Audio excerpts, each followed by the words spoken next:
The day I found a suitcase full of money, I thought my life had finally changed. I was wrong. It was the beginning of the biggest mistake of my life. At the time, I worked as a night security guard. The pay was terrible. My apartment was tiny. My car barely worked. Every month, I worried about paying my bills. One rainy evening, I finished my shift and started walking home. The streets were almost empty. The rain kept getting heavier. As I passed a small park, something caught my attention. A black suitcase sat beside a bench. At first, I ignored it, but after a few steps, I stopped. Something felt strange. I looked around. Nobody was there. No people, no cars, nothing. Slowly, I walked back. The suitcase looked expensive, almost new. I picked it up. It was surprisingly heavy. My heart started beating faster. I looked around one more time. Still, nobody. Curiosity got the better of me. I opened it and instantly froze. The suitcase was filled with cash, stack after stack of money. More money than I had ever seen before. For several seconds, I simply stared. My mind could not process what I was looking at. I quickly closed the suitcase. My hands were shaking. What was I supposed to do? Call the police? Leave it there? Take it home? 1,000 thoughts raced through my head. Then I heard footsteps. Someone was coming. I grabbed the suitcase and ran. I did not stop until I reached my apartment. After locking the door, I placed the suitcase on the table. The money was still there. It was real. I counted part of it. There were hundreds of thousands of dollars, maybe even more. That night, I barely slept. I kept staring at the suitcase. I knew the money belonged to someone, but another voice inside my head kept whispering, "This is your chance. Everything can change." By morning, I had made a decision, and that decision would soon put my life in danger. For several seconds, I could not move. The knock came again, louder this time. My heart pounded so hard I thought it would burst from my chest. I looked at the suitcase sitting on the kitchen table. Then I looked toward the door. Another knock. "Who is it?" I asked. No answer. Only silence. I slowly walked toward the door and looked through the peephole. Nobody was there. The hallway was completely empty. A chill ran down my spine. I unlocked the door and carefully opened it. Nothing. Not a single person. Then I noticed a small envelope on the floor. Someone had slipped it under the door. My hands trembled as I picked it up. Inside was a single piece of paper. There were only 6 words written on it.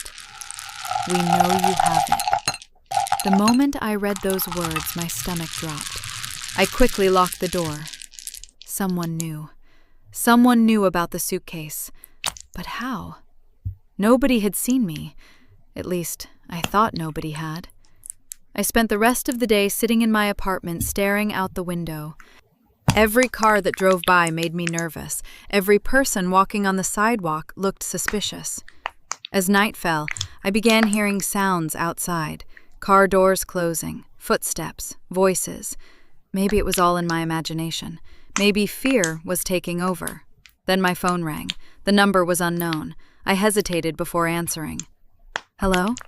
For several seconds, nobody spoke. Then a man's voice came through the speaker. "You took something that does not belong to you."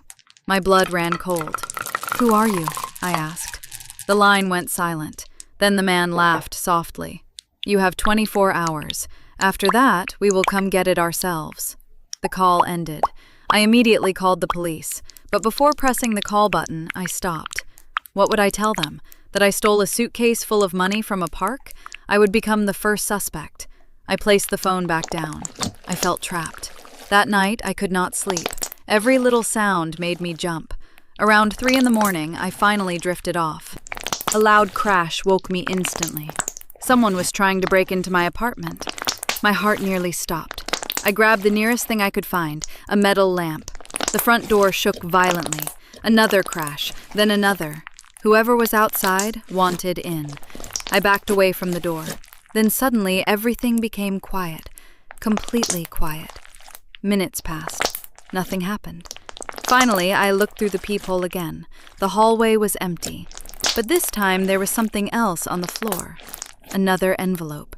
My hands were shaking so badly I could barely open it. Inside was a photograph. The picture showed me carrying the suitcase through the park. Someone had been watching the entire time.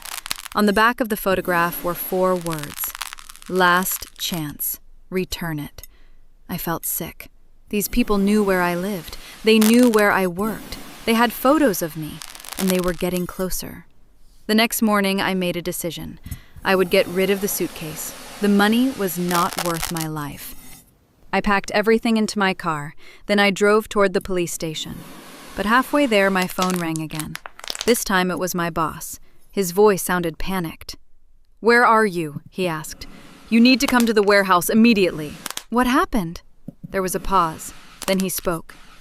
"The police are here, and they are asking questions about you." At that moment, I looked into my rearview mirror.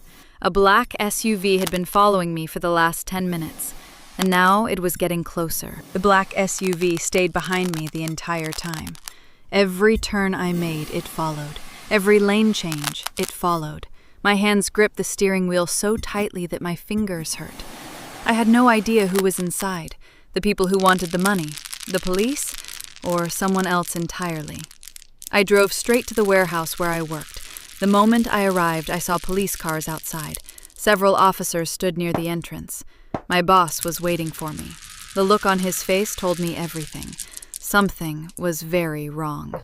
Before I could speak, 2 officers approached. They asked me several questions. Where had I been last night? Had I seen anything unusual? Did I know anything about the robbery? I tried to remain calm. I answered carefully.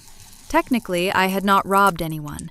I had only found the suitcase, but I knew nobody would believe that. Then one of the officers showed me a photograph, a security camera image, a man carrying a suitcase.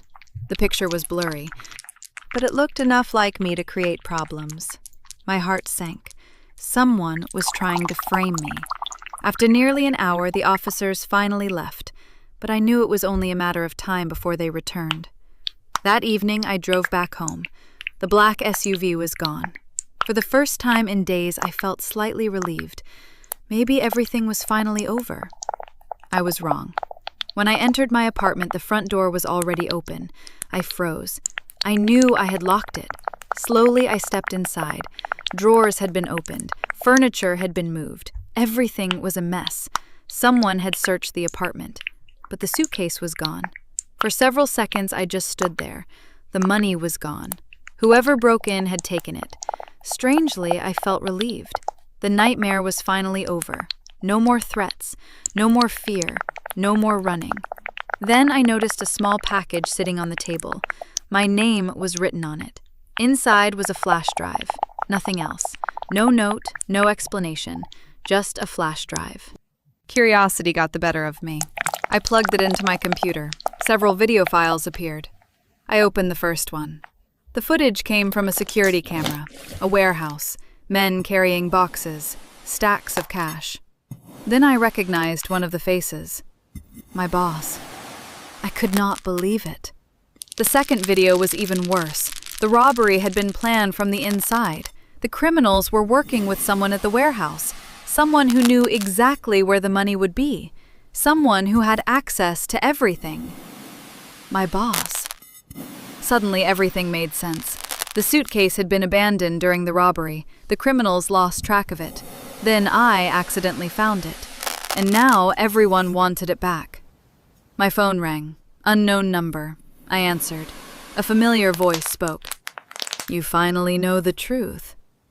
"Who are you?" I asked. The man laughed softly.